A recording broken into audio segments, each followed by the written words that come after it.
أعوذ بالله من الشيطان الرجيم. بسم الله الرحمن الرحيم. قالوا ادع لنا ربك يبين لنا ما هي إن البقرة شابه علينا وإنا إن شاء الله لمهتدون. قال إنه يقول إنها بقرة لا ذلول تثير الأرض ولا تسقي الحرث مسلمة لا شية فيها. قالوا الآن جئت بالحق فذبحوها وما كادوا يفعلون.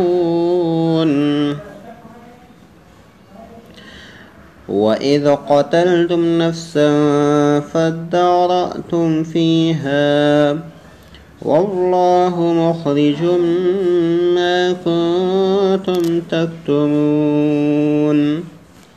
فقلنا اضربوه ببعضها كذلك يحيي الله الموتى ويريكم آياته لعلكم تعقلون.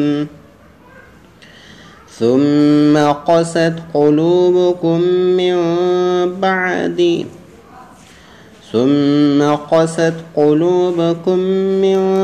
بعد ذلك فهي كالحجارة أو أشد قسوة.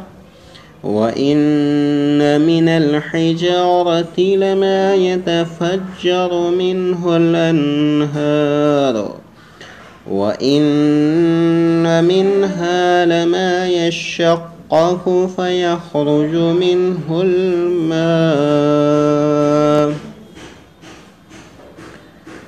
وإن منها لما يهبط من خشية الله وما الله بغافل عما تعملون.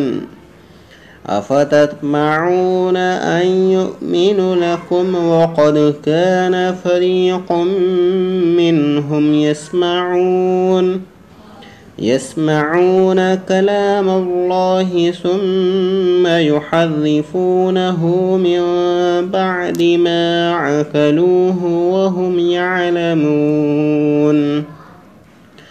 وإذا لقوا الذين آمنوا قالوا آمنا وإذا خلا بعضهم